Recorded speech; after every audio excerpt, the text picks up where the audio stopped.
Hello friends, welcome to DV recipes. ఇవాళ recipe వచ్చేసి కాకరకాయ మసాలా కర్రీ. ఇది కాకరకాయ తినని వాళ్ళు కూడా చాలా మంచిగా ఎలాంటి చేదు లేకుండా కొంచెం స్వీట్గా కొంచెం పుల్లగా చాలా టేస్టీగా ఉంటుంది.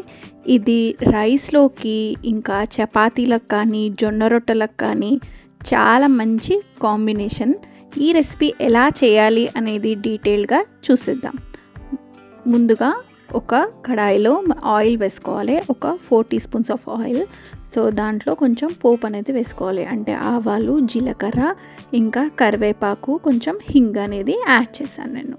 సో ఇది వేగుతుంటూనే మనకి ఆనియన్స్ ఒక 2 చిన్న ముక్కలుగా కట్ చేసేసుకొని అవి కూడా మంచిగా వేగాలి. తర్వాత ఆనియన్స్ వేగాలి అంటే కొంచెం పసుపు, ఉప్పు వేసి వేయించుకోవచ్చు. సో ఒక 2 నిమిషాలు మూత పెడితే అవి మంచిగా మగ్గుతాయి అన్నమాట. సో తర్వాత ఒక 4 కాకరకాయలు తీసుకొని అట్లా రౌండ్స్గా కట్ చేసేసుకున్నాను. కాకరకాయలు లేతగా ఉన్నాయి అనుకోండి, ఇక్కడ మంచిగా మనకి ఫ్లేవర్ చేదు చాలా రాదనమాట. నేను ఇక్కడ కాకరకాయకి ఎలాంటి ఉప్పు పసుపు రాసి చేదు తీసేస్తారు కదా, అలా ఏమీ చేయలేదు. ఇలా లేత కాకరకాయలు తీసుకోండి, చాలా బాగుంటాయి.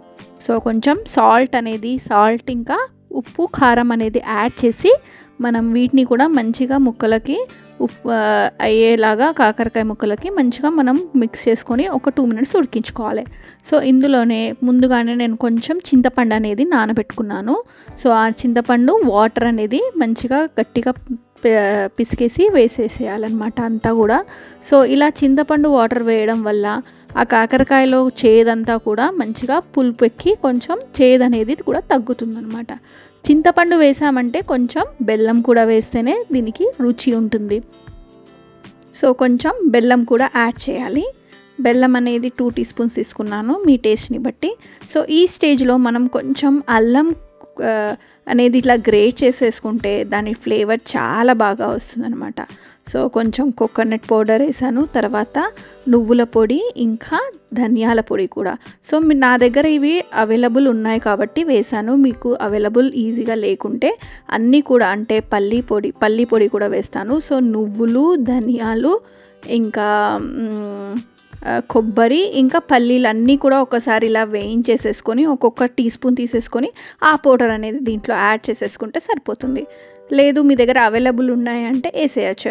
ఇలా పొడులు వేయడం వల్ల ఏం టేస్ట్ వస్తుంది అంటే కాకరకాయ చేదు అనేది లేకుండా మంచిగా లిక్విడ్ కన్సిస్టెన్సీ నుంచి కొంచెం గట్టిగా అయినందుకు కొన్ని వాటర్ అనేది యాడ్ చేస్తున్నాను. సో అన్ని పొళ్ళు వాటర్ గుంజేసుకుంటాయి కాబట్టి మనం ఇలా వాటర్ మధ్యలో కొంచెం యాడ్ చేసి బాగా మసిలిచ్చేస్తే చాలా ఈజీగా ఫాస్ట్గా రెడీ అయిపోతుంది. సో కాకరకాయ తినని వాళ్ళు కూడా ఇలా చేసి పెట్టండి, అసలు చాలా టేస్టీగా తినేస్తారు. సో కాకరకాయ ముక్కలు అన్నిటివి కూడా ఇప్పుడు ఉప్పు కారం ఇంకా చింతపండు అయ్యే వరకు మనకి మంచి టేస్ట్ అనేది వస్తుంది. వాటిలో ఎలాంటి చేదు ఉండదు. మనం ముందుగా కాకరకాయలకి లేత కాకరకాయలు అనేది తీసుకోవాలి. సో వీడియో అనేది నచ్చిందా? వీడియో అనేది నచ్చితే లైక్ చేయండి, షేర్ చేయండి, సబ్స్క్రైబ్ టు డీవీ రెసిపీస్. మళ్ళీ నెక్స్ట్ వీడియోలో మీ ముందుకు వస్తాను, అది కూడా నెక్స్ట్ ఫ్రైడే వరకు. సో అప్పటి వరకు బాయ్ బాయ్.